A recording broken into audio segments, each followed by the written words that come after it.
Čítanie zo svätého Evanielia podľa Jána. Ježiš pozdvihol oči k nebu a modlil sa.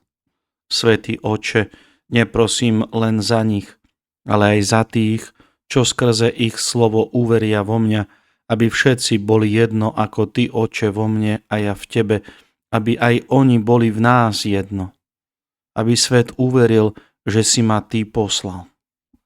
A slávu, ktorú si Ty dal mne, ja som dal im, aby boli jedno, ako sme my jedno, ja v nich a Ty vo mne.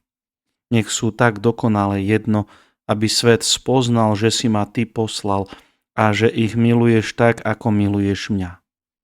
Otče, chcem, aby aj tí, ktorých si mi dal, boli so mnou tam, kde som ja, aby videli moju slávu, ktorú si mi dal, lebo si ma miloval pred stvorením sveta.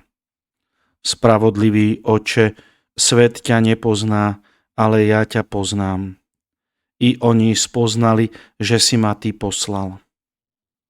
Ohlásil som im Tvoje meno a ešte ohlásim, aby láska, ktorou ma miluješ, bola v nich a aby som v nich bol ja. Počuli sme slovo Pánovo.